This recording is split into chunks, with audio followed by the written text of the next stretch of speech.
Hi, everybody. Welcome back to the West East podcast.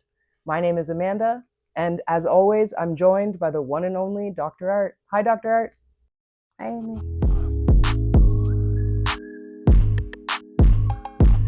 So, when they make a movie of our lives, will we say that art is imitating life or life is imitating art? It's interesting thing to discuss. I think it's partially both. I I uh, I think so too. I think I'll answer that question based on who they cast to play us. Uh, I'm just kidding. Hi Yeah, everybody. This week we are going to be talking about this question. Some people think that art imitates life, and some people think that life imitates art, and it's really uh, kind of what we would call like a chicken and the egg conversation. But they both kind of chase each other around. yeah. But Yeah, like I think before I actually ask you directly, Dr. Art, what do you know about, I guess, the history of this question? Because it's kind of cool. Like there's a an origin point of both of the statements. But Yeah. yeah, we can start there. So see, what I was when I was reading about this, it went back to like the era of Aristotle. It's like he said that artists observe the reality and then recreate through stories and paintings, music, poetry, or theater. It's like where does stories come from? It comes from love, drama, war, tragedy, friendship, jealousy, fear, hope. All these are human experiences. They are universal human experiences, and artists don't invent the emotions, but they just express it or convey it or translate them into a beautiful structure, whether it Yep. can be a painting, whether it can be a movie, whether it can be a poetry. So every art or every movie painting creates someone's perspective towards the life.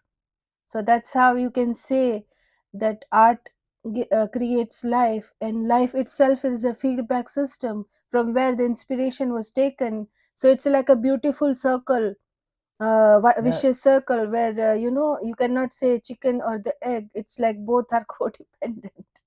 Yeah, I guess, and you're right. In poetics, that is where I guess, the first mention of art imitating life exists. But did you know that there is actually a literary reference for life imitating art, and it kind of paints a different side of the story. So Oscar Wilde, Portrait Mm, of Dorian Gray, many other works. He writes an essay called "The Decay of Lying," yeah. and he talks about how um, really he's talking about how people started to take art too seriously, Mm-hmm. and really he proposes that life imitates art. I want to see if I have it. I don't know if I have any direct quotes from him, but I did take some notes. Okay. So life and external nature are fundamentally imitative, meaning Mm, humanity uses art as a blueprint to express itself. So he kind of proposes in this essay that it's not just art that imitates life; it's actually life that ends up imitating art. And I think when this uh, when we see this in reality, it doesn't always have a good connotation. But I just thought it was interesting that both sides of the coin actually have like a literary reference. Of course, we live yeah. in Definitely. 2026 where everything's been said already and done. Yeah. Um, but Aristotle and Oscar Wilde are both like very important uh, names in the world of art, and certainly in writing and in performance. So I thought that was really, really cool. Um, what do you think when you see art imitating life or life imitating art? Where do you see that happening? And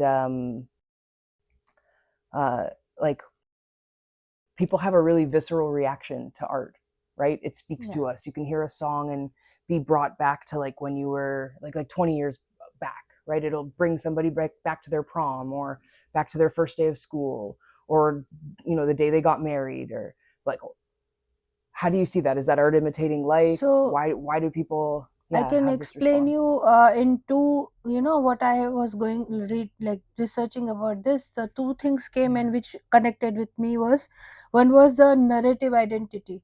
Like we try to understand ourselves by stories.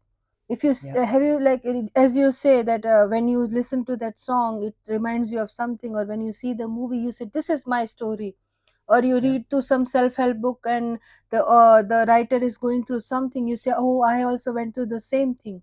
So it's like we understand, we consume the story.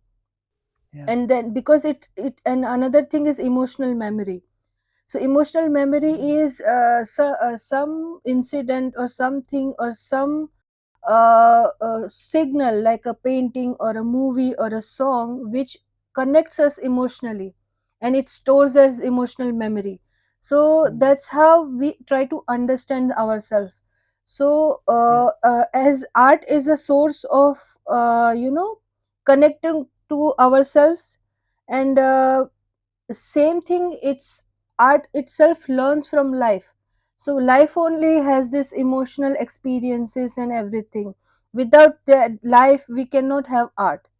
So it's like it's both are equally, I would say both points are valid, because it's, but the only thing is we cannot say which one came first. It's like both are synergistically going along. That's what I would say. mm, hmm. Do I make Uh, sense to you? yeah, I realized that I patted my sweat a bit, and I was like, oh, see, I'm getting so emotional talking about art. I I'm just kidding. um, but I think I like what you said about storytelling. It relates a lot to the conversation we had last week about like celebrity culture and like we see ourselves in story. And I was thinking about that a lot too. And I was thinking, I mean, reality TV is kind of like art, like life imitating art imitating life. Like it's like three layers because it's supposed to be real, but we know it's staged, but it's yeah. based on what's real. So you're like in that loop. Yeah, Imagine you are watching a movie, you know it's a fictional. Imagine you are reading a book, you know it's fictional. Still, it makes you cry. Still, it makes you feel yeah, sad. Still, it makes you, happy or dance or in love or whatever you want to say, because it connects yeah. you to the emotional level. It activates all the brain part, where as if you are going through that experience yourself. Hmm. Yeah, yeah, and I think that that's where art imitating life is so beautiful. Yeah, So in that essay, Decay of Lying, Oscar Wilde kind of talks about how like it's okay for people to engage emotionally with something that isn't real, but also not to take it too seriously. I'm not saying that's what you're yeah, proposing, yeah, but I yeah, yeah, think yeah. it actually like would allow you to um, be more emotional or experience it. Like if you think about it, um, I don't think art is imitating life when we watch like every crime show that we watch No, no, and no, how the no. story gets solved It's and stuff like so that, there right? is That's another aspect to yeah, it. Yeah. So there is another aspect to it also. The stories are also like when before the movies or before the poetry, storytelling was there. Like people were mm-hmm, used to tell each other about their own life experiences. So that time, what used to happen is, in the form of story, they used to give the instruction to how to survive, because survival was a very important thing. So yeah, that how also the stories also have that part. It's not just about love, dance or happiness. The how to survive or how to take care of yourself also was conveyed through generation with the stories. Like grandpa will tell the kid about their life experiences, and that's how the kid will not make the same mistakes. It might make the new mistake, or they will say, the one there was one king who did this and who that did that, and that way they convey the wisdom to the next generation about mm-hmm. the survival and about the safety and all. uh, I'm not I saying like it's that. 100% true. I'm just saying Yeah, there was no. a aspect to it. I'll tell you what I was gonna say, which was that Yeah, I think that when you see those stories and you kind of made what I was gonna say sound even more like full. is just that when we see those stories play out, we know that they're not real, but it kind of feels good to watch like good triumph, right? Or to Justice, watch yeah, like yeah, justice be served. So it's okay if it's not really a real story, or if that's not always how it's playing out in life, because it keeps that hope alive for us, right? yeah, And I yeah, like yeah. that what you're saying about historically, that that's also how lessons would be taught, right? And I think that we can like all recall, or hopefully I think, a story that like maybe your grandparents told you or your parents told you, or like a family member. I don't know who was in people's lives, right? All kinds of blended families these days. That when you grow older you realize the story wasn't real, but it was such a like important story for you because it taught you so many things. Have you ever seen the movie Big Fish? I don't know if you've seen this movie. Ewan No. McGregor's in it and Billy Crudup. I didn't even plan this. It's not in the notes. It wasn't anything we discussed, but it's actually a movie about a father who tells these like tall tales, these like very like over the top stories. And he's dying in the movie, and his son goes and tries to figure out if the stories were real. And I won't spoil the movie for anybody, but it did come out a long time ago, so I might.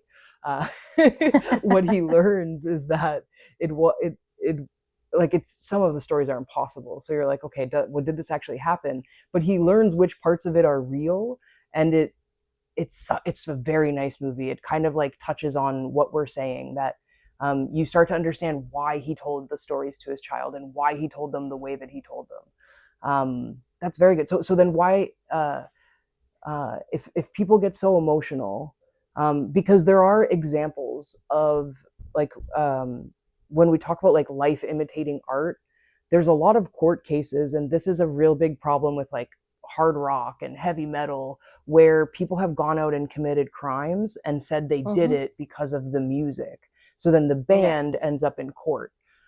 That's not what problematic. we're talking about today. Like, I don't think that that's 100% fair, and I feel like art should be protected. But how do people stop themselves from being so emotional? I feel like art can also heal us in a way. Can we talk? Can we get into that? Like, how do you if it's so emotional and that's the intent? What do we do? How do we engage with it? How do we I guess So get the right message I and cannot learn and grow? explain in a short time, but I can Of course. try just to make Yeah. one or two point. Is that what I feel is earlier I used to get consumed by the story. Like Mm. I will when I'm seeing something, when I'm reading something, I get it so personally taken it. But when I started following mental hygiene practices, I got developed awareness that this is a story I'm reading.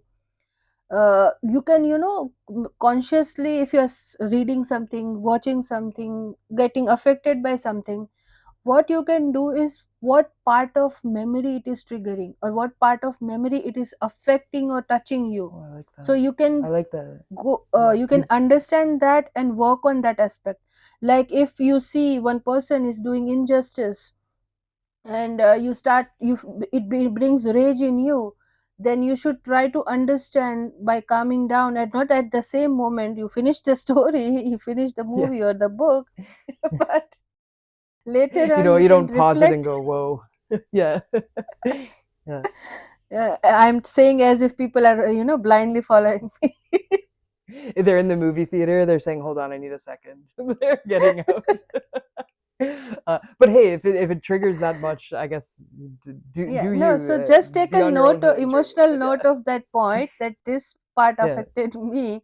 And at when yeah. you are at a piece of your home, or or your mind, or when you have time, you can reflect on that, why it affected me so much, what belief system I have, or what incidences in my life, or what experiences in my life you brought so much rage on to inside me. So I need to express, I have hold that emotion so strongly, so I need to express that emotion in a safe way, and that way you can understand yourself, your triggers, and you can express those emotions, or the difficult emotions process. I'm not saying it's a one incidents, it will take a time, it is like a very roller coaster ride, but that way at least you can become aware and start, understanding yourself better. Yeah, That why I am I like loving that. this song so much, why am I loving this person so much. So we, what happens is, we connect ourselves emotionally. Those are our undisplayed desire or undisplayed qualities. Sometimes you say, oh, this person is so courageous. So you are not admiring that person for that person. That person is just an example. You are admiring that courage. Either you want it or seek it, or you are afraid to, do that. So that's the qualities you are looking for. So that way you Yeah. can, whatever affects you so much, you can try to be aware and understand the layer. Everybody is intelligent, they just need a proper activate their awareness and this thing, so they can understand what they need. So I feel that's like how you you can said learn it. more about yourself. Yeah, I feel like you said it in the word intelligent. Everybody has intelligence because we started talking about emotions, but you Yeah. just explained stepping back for a second, right? And Hmm. saying, okay, which part of my memory is this touching? Yes. Or, Yes. what am I seeking this? Am I running from this emotion? Is it, and it doesn't always Or have to am be I bad, enjoying the right? emotion? Sometimes Mhm, the emotion is exactly. exactly what you want. Like if you are Yeah. watching a romantic movie, those the things you seek in your life partner. That's why you are feeling that it's actually, happening to you. Yeah. So Yeah, that's the exactly. emotion you are seeking. So that is a like Mm. that is the emotion you should hold on to. Yeah, yeah, and you're not always seeking it for yourself. Like sometimes you just see something in a movie and you're like, "Oh, I want to live in a It's, world where that yeah, it's exists. beautiful I thing. want to see Yeah. this more in the world." Yeah, 100%. 100%. I I really like that, and I feel like that really would help for both sides, right? If you're feeling Yeah. down, and if you're like feeling elated and overjoyed. And I don't know if even if someone's not feeling so emotional, I almost feel like that's a really good way to analyze. Oscar Wilde wouldn't like this, or maybe he would. I don't know. He's not here to tell us. But but I feel like it's Now a you good need to way to get understand why more you are meaning. getting so Yeah, much attached by Oscar Wilde today. attached to Oscar Wilde. Well, because so I was just thinking about he's saying life imitates art, and Yeah, that definitely. There he's is a very nothing wrong in that. profound He is right. writer. Yeah, and he had a very hard life. Like I know we're not doing a biography. Maybe we should at some point. That would be really cool.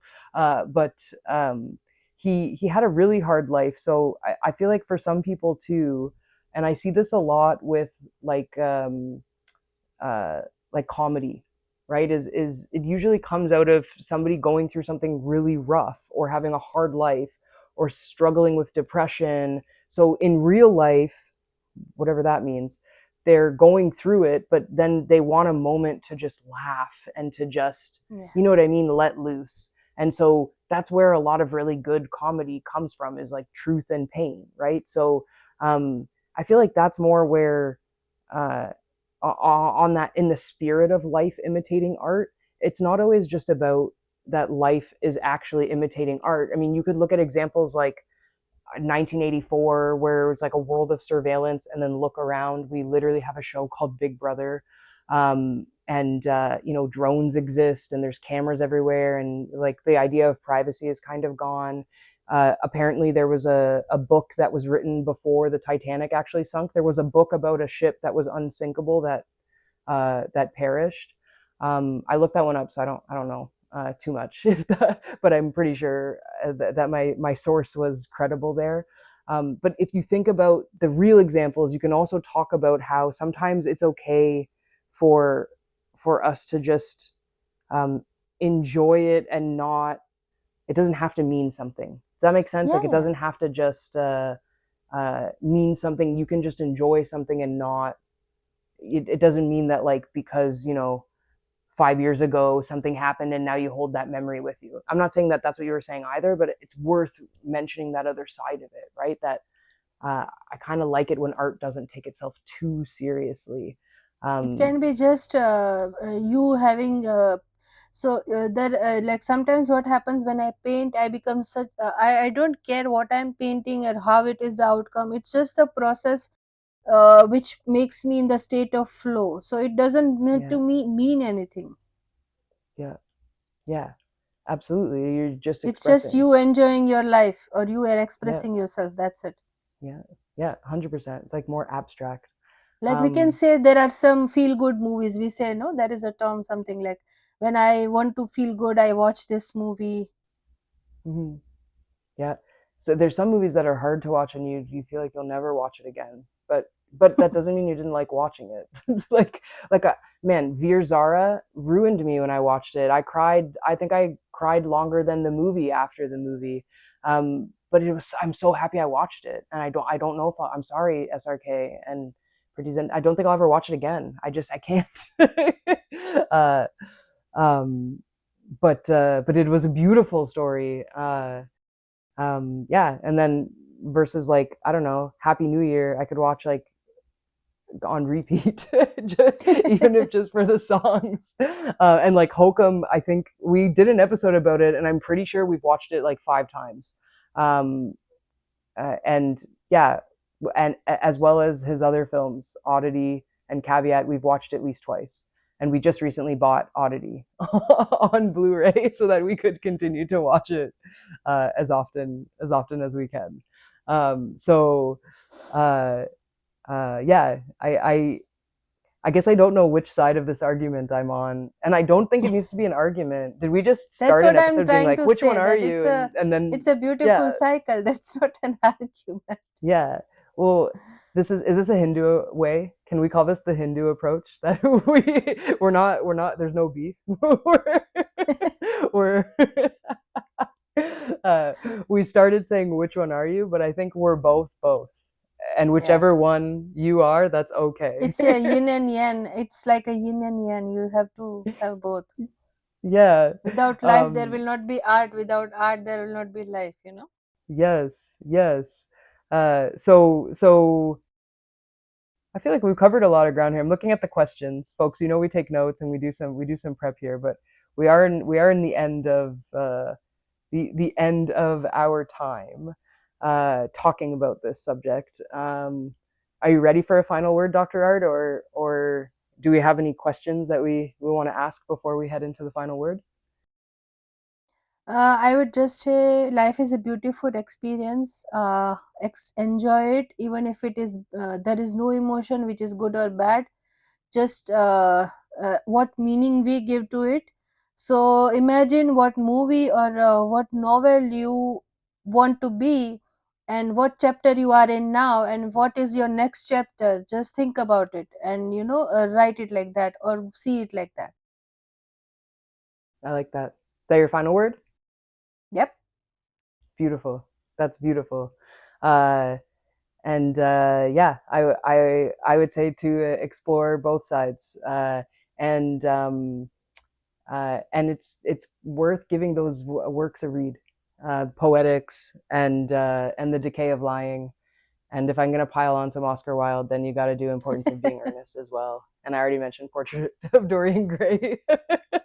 uh, but I agree with you, Guru. And I like that you brought so much meaning to this episode, because people usually get lost in the argument. But as we do on the West East podcast, we actually found more similarities in than differences in these Yeah. these different sides of the coin. So there you have it, folks. Do you think art imitates life? Do you think life imitates art? Do you think it's a cycle? Let us know in the comments. We would love to have the conversation there. Uh, and we'll be back next week with another episode. But for now, we'll say goodbye. Bye, Dr. Art. Goodbye. Bye, everybody. 3 for my city, 4 for my city. No, I'm the one who'd go to war for my city. 5 for my city, 6 is my city. Holla at me if y'all vibe with my city. Come try on my city, don't you lie in my city. Symbol of truth, I'll fight for my city. The West East podcast is part of the We campaign, also known as Anti-East Indian Hate Campaign by Viragya Entertainment. You can weigh in on the conversation in the meantime in our comments section or on our social media. You can also visit www.imshivam.net/w.e. Remember, Vasudev Kutumbakam. We are all one family. Until next time.